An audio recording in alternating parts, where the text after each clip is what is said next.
Hello guys, welcome back to cinema hub. आज के इस वीडियो में हम एक्सप्लेन करने वाले हैं 1000 बेबीज सीरीज, जो कि रिसेंटली हॉटस्टार पर रिलीज हुई है। ये एक मिस्टीरियस वेब सीरीज है, तो एंड तक देखिएगा ज़रूर। और अब तक आपने हमारे चैनल को सब्सक्राइब नहीं किया है तो सब्सक्राइब कीजिए और अपने राइट पे जो बेल आइकन है उस पर क्लिक कीजिए, तो आपको हमारे सारे नए वीडियोज़ की नोटिफिकेशन मिल जाएगी। तो चलिए स्टोरी को शुरू करते हैं। मूवी की शुरुआत में हमें मुंडकम कोट्टम का एक सीन दिखाया जाता है, जहां पर एक पेपर वाला जंगल के बीचों बीच एक घर में पेपर डालने आया था। जब वो पेपर डालकर लौटने ही वाला था, तभी उसको एक सीढ़ी सरकाने की आवाज़ आती है। फिर हमें देखने को मिलता है कि एक बूढ़ी औरत उस सीढ़ी को एक कमरे की तरफ घसीट रही थी, और वो बूढ़ी औरत देखने में बहुत ही खतरनाक थी, और वो उस लड़के को देख लेती है। उसके बाद वो गाड़ी लेकर वहाँ से भाग जाता है, क्योंकि वो औरत बहुत ही डरावनी थी। अगली सुबह जब एक आदमी वहाँ पर काम कर रहा था जंगल में, तभी वो आदमी कहता है कि फिर से बुढ़िया ने सबको डरा दिया, और कुछ बच्चे भी हाइड एंड सीक खेल रहे होते हैं। तभी वो बुढ़िया दिखती है टाइपराइटर अच्छा करते हुए, और वो बूढ़ी औरत बच्चों को खेलते हुए देखकर उन्हें देखने जाती है। तभी मानो जैसे कि एक तूफान आ गया था। उस बूढ़ी औरत को सारे जंगल में बहुत सारे बच्चों के झूले दिखते हैं, और जिसमें बच्चे भी थे, और वो बहुत ज़ोर से रो रहे थे, और ये सब आवाज़ उसके कान में बहुत ही ज़ोर से गूंज रहा था। और वो आवाज़ सुनकर वो बुढ़िया सबको चुप रहने के लिए कहती है। उसके बाद हम वो बूढ़ी औरत के बेटे को देखते हैं। इसका लड़का बहुत ही अच्छा था, जो कि इसका बहुत ख्याल रखता था और उसके लिए खाना भी बनाता था। बूढ़ी औरत जो है एक मार्कर लेकर उसके कमरे में चली जाती है, और फिर हमें देखने को मिलता है कि वो दीवार पर कुछ न कुछ लिखते रहती थी और नोट्स बनाती थी, जहाँ पर वो कुछ लोगों के नाम, एज सब कुछ लिखी थी। और उस बूढ़ी औरत का लड़का जो है एक लैब में काम करता था, जहाँ पर वो ब्लड टेस्ट करता है। रात में घर लौटते वक्त वो अपने माँ के लिए मार्कर ढूंढता है, पर उसे नहीं मिलता। उसके बाद जब वो घर आता है, अपने माँ से पूछता है कि आपने खाना क्यों नहीं खाया। तभी उसकी माँ उसको मार्कर के बारे में पूछती है, और उस लड़के ने कहा था कि मार्कर कहीं नहीं मिला। जिसके बाद वो बहुत गुस्सा हो जाती है और अपने रूम में जाकर रोने लगती है और कोने में बैठ जाती है। जिसके बाद वो लड़का फिर से बाहर जाता है और सारी दुकानों में जाकर चेक करता है, और फाइनली मार्कर लाकर उसे दे देता है। और वो बूढ़ी औरत मार्कर देकर बहुत खुश हो गई थी, और अपने डायरी में जो लिखा हुआ था वही वो दीवारों पर लिखते रहती थी। और वो एक दिन अपने फैमिली फ़ोटोज़ भी देख रही होती है। उसके बाद बेटा उसे बाय बोलकर वहाँ से चला जाता है। उसके बाद वो टाइपराइटर पर बैठकर कुछ टाइप करती है, और 2 लिफाफों में उसे बंद कर देती है। उसके बाद वो बूढ़ी औरत अपने पड़ोस के घर में जाती है, और हमें पता चलता है कि इस बूढ़ी औरत का नाम सारा है। और वो उस आदमी से कहती है कि मुझे रात में पोर्क और बीफ चाहिए, क्या तुम मुझे दिला सकते हो? और वो आदमी उसे हाँ कह देता है। उसके बाद जब उसका बेटा रात में आता है, तो वो सज धज के बैठी हुई थी, और खाना भी बनाती है उसके लिए, जो कि बहुत ही अच्छा था, जिसे खाकर उसका बेटा बहुत खुश हो जाता है।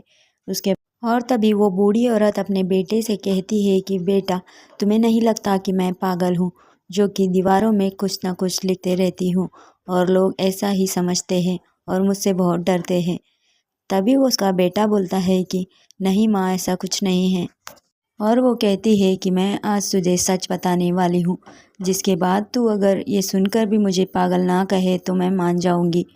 और वो पहले उससे माफ़ी मांगती है और कहती है कि बेटा, मैंने तुझे ऐसा पढ़ाया जैसे कि तू यहाँ पर ही रहे मेरे साथ। और उसके बाद वो बेटा बोलता है कि मैं इस लाइफ से खुश हूँ आपके साथ। और धीरे धीरे सारा बोलना चालू करती है, जिसे सुनकर उसका बेटा मानो जैसे सुन ही हो गया था और पागल ही हो जाता है। उसके बाद वो गुस्से में उस कमरे में चला जाता है, जहाँ पर सारा ने बहुत सारे नोट्स लिखे हुए थे, और वो वहाँ पर जाकर जैसे कुछ ढूंढ रहा था, और उसके बाद उसे कुछ मिल भी जाता है, जिसे देखकर वो बहुत ही रो रहा था। आप इमेजिन भी नहीं कर सकते। और वो लड़का अपने माँ के कमरे से बाहर आने के बाद अपने माँ के सर को टेबल से पटक देता है, जिसकी वजह से उसका खून भी निकलता है। पर वो हंसते रहती है, मानो जैसे कि एक चुड़ैल हो। और हम सारा को हॉस्पिटल में आईसीयू में देखते हैं, जिसके बाद जब डॉक्टर उसे पूछता है कि आपको क्या चाहिए, तभी वो बोलती है कि मुझे एक इंस्पेक्टर और एक लॉयर चाहिए, जिसे मैं 2 लेटर देना चाहती हूँ और मैं उनको ही दूँगी। और ये सुनकर डॉक्टर उन दोनों को भी बुला लेता है, जो कि उसी एरिया के थे। और उसके बाद सारा उन्हें कहती है कि मैं सीढ़ियों से गिर गई थी, और दोनों को एक-एक लेटर देती है, जिसमें जब वो लॉयर को लेटर देती है, उसे कहती है कि वो मजिस्ट्रेट तक इसे पहुँचाए। इंस्पेक्टर जो है उसके पड़ोसियों से पूछताछ करता है, तभी उसको पता चलता है कि वो अपने बेटे के साथ रह रही थी, जो कि अब मिसिंग है। और इंस्पेक्टर वो लेटर पढ़ने के बाद मानो जैसे शॉक ही हो गया था, और अपने बड़े ऑफिसर से बात करता है, जिसके बाद उसकी भी हालत सेम ही थी। और वो कहता है कि ये बात बाहर नहीं आना चाहिए। उसके बाद वो लॉयर को ढूंढते हैं ताकि वो बात मजिस्ट्रेट तक ना पहुँचे, पर लॉयर ऑलरेडी मजिस्ट्रेट को वो लेटर दे चुका होता है। और वो दोनों ऑफिसर्स मजिस्ट्रेट के पास जाते हैं और कहते हैं कि सर, ये बात बाहर नहीं आनी चाहिए, क्योंकि सिस्टम की बहुत बदनामी होगी। जिसके बाद वो कहता है कि तुम एक कमेटी बनाओ और इन्वेस्टिगेशन चालू करो, किसी को बताए बिना। और वो लेटर पढ़ने के बाद इंस्पेक्टर, ऑफिसर और मजिस्ट्रेट मानो सबके ही पसीने छूट रहे थे, और उनके पैरों के नीचे ज़मीन ही खिसक गई थी। और उस लेटर में सारा का एक कन्फेक्शन था, जो कि पहले एक नर्स हुआ करती थी। फिर हमें 12 साल आगे का सीन दिखाया जाता है, जहाँ पर वो तीनों लोग बैठे थे, मतलब वो मजिस्ट्रेट और वो 2 पुलिस ऑफिसर। और वो बात कर रहे होते ही कि आजी को इस सब के बारे में कैसे पता चला। एनसी मर्डर केस का इन्वेस्टिगेशन करते हुए वो सारा के केस तक भी पहुंच चुका है। और उसके बाद वो सारे डिसाइड करते हैं कि वो आज ही को बता देंगे कि उस लेटेस्ट में क्या है।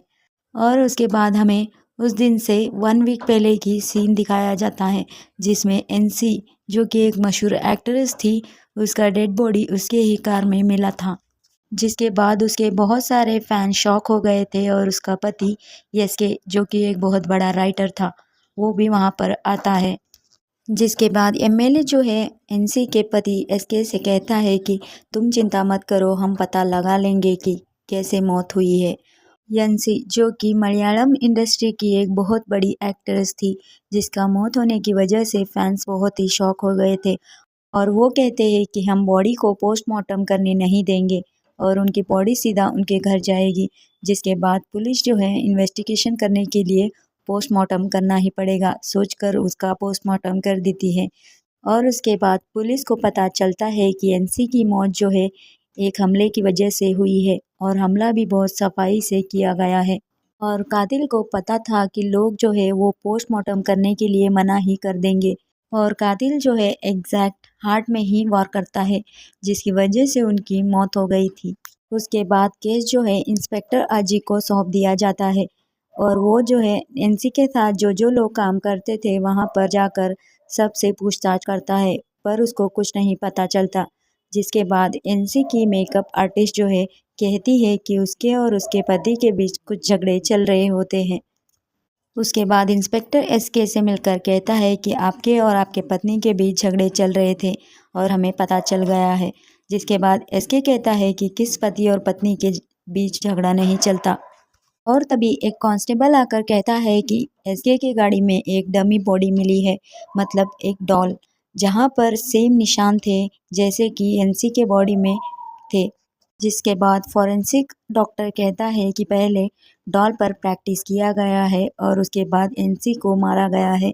उसके बाद इंस्पेक्टर आजी जो है एसके को पकड़ लेते हैं, और उससे पूछताछ करने लगते हैं। तभी वो बोलता है कि मेरे कंटिन्यू 8 फिल्म्स बहुत ही हिट हो गए थे, जिसके बाद मैं बार में जाता था और लोगों के लाइफ की कहानी सुनकर उस पे ही फिल्म बनाता था, और उनको फ्री का दारू और चखना देता था। और कहता है कि मेरी बीवी का एक अफेयर चल रहा था अपने ही को एक्टर के साथ। मैंने अपने बीवी के पीछे डिटेक्टिव लगा दिया था, जो कि उसके हर एक पल का मुझे रिपोर्ट देते रहता था। और यंसी जो है अपने पति एसके से झगड़ा करते रहती थी, और कहती थी कि मैं तुम्हें छोड़ दूंगी। एसके कहता है कि जब वो एक दिन बाहर गया, तभी उसको एक लड़का मिलता है जिसका नाम था विवेक, और वो उसके फिल्मों की बहुत तारीफ कर रहा था। उसके बाद वो अपनी कहानी भी उसे सुनाता है, और एसके और विवेक की कहानी सेम थी। विवेक की बीवी भी उसे धोखा दे रही थी, जिसके बाद वो कहता है कि कैसे वो उसे उसकी बीवी को मार डालेगा और वो प्लान बना रहा था। मानो मानो जैसे वो उसके बीवी को मारने ही वाला है, जिसे सुनकर एसके को भी जुनून ही चढ़ा था। और उसके बाद वो विवेक जो है उसके लिए डॉल खरीद कर देता है और उसे कहता है कि एग्जैक्ट किस पार्ट पर मारना है जिसकी वजह से एनसी की मौत हो जाएगी। और एसके कहता है कि मैं उस डॉल पर प्रैक्टिस करता गया और मौका मिलते ही मैंने गाड़ी में जाकर एनसी को मार दिया और यहाँ पर ये केस सॉल्व हो गया था और आजी की सब लोग बहुत तारीफ करते हैं। और उसके बाद एक लड़की जो है आजी से मिलने आती है, जो कि एक पेपर कटिंग और एक लेटर लेके आती है और वो कहती है कि एक हफ्ते पहले मुझे ये लेटर मिला है जो कि उस सेलिब्रिटी के मर्डर केस से रिलेटेड है, जहाँ पर कुछ नाम लिखे हुए थे।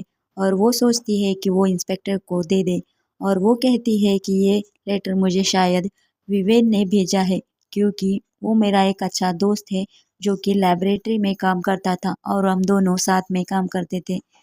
और वो कहती है कि विवेक की माँ सारा जो कि उसे बांध कर रखती थी और कुछ नहीं करने देती थी, जैसे कि मेरा पति मेरे साथ करता था और मेरा डाइवोर्स हो गया है और 2 साल हो गए। और फिर हमें फ्लैशबैक दिखाया जाता है, जहाँ पर सारा अपने बेटे विविन को कह रही होती है कि अगर तुम स्कूल में फर्स्ट आए हो तो भी तुम्हें सेलिब्रेट करने की ज़रूरत नहीं है, तुम्हारी खूबियाँ तुम्हारे अंदर ही है, ये सब सबको दिखाने की ज़रूरत नहीं है। उसके बाद जो है स्कूल से कुछ लोग आकर सारा से कहते हैं कि आपका बेटा बहुत ही होशियार है, अगर वो वहाँ पर पढ़ेगा तो हमारे स्कूल का नाम भी रोशन होगा। तभी सारा कहती है कि मेरा बेटा मेरी मर्ज़ी से ही रहेगा, मैं जहाँ चाहूँगी वहीं जाएगा। और वो लोग कहते हैं कि आपका बेटा डॉक्टर या इंजीनियर भी बन सकता है। तभी सारा कहती है कि मेरे हिसाब से ही मेरा बेटा काम करेगा, आप यहाँ से चली जाइए। और वो लड़की इंस्पेक्टर आजी से कहती है कि वो विविन के साथ लैबोरेटरी में काम करती थी और वो दोनों एक दूसरे से प्यार करते थे, पर उस लड़की की शादी हो गई थी और उसका पति उसे भाव नहीं देता था। और 2 साल पुराना वो अपना और विविन का फ़ोटो भी इंस्पेक्टर आजी को दिखाती है और तभी इंस्पेक्टर वो फ़ोटो लेकर एसके को दिखाता है।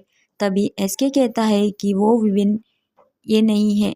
इसके बाद इंस्पेक्टर जो है विविन के बारे में जानने के लिए कोर्टम निकल जाता है और पूछताछ करते वक्त इंस्पेक्टर आजी को सारा का पड़ोसी जोशी मिल जाता है, जो कि अब सारा के घर में रह रहा था, जो कहता है कि विविन ने सारा के मरने के 3 साल बाद ये घर उसे बेच दिया था, पर अभी भी वहाँ पर दीवार पर सारा के बनाए हुए नोट्स के निशान दिख रहे थे। उसके बाद इंस्पेक्टर आजी जो है उस टाइम के इन्वेस्टिगेशन ऑफिसर के पास चला जाता है और वो इंस्पेक्टर कहता है कि अभी नहीं हो सकता, 2 दिन के बाद हम तुम्हें मिलेंगे। और वो दिन वही होता है जहाँ पर वो 3 लोग बात कर रहे थे, मतलब मैजिस्ट्रेट और वो 2 ऑफिसर, जो कह रहे होते हैं कि आजी को इस सब के बारे में बताना होगा और विवेन को भी पकड़ाना होगा। फिर वहाँ पर एक इंस्पेक्टर जो है उस कन्फेशन के बारे में बताता है जो कि सारा ने किया था।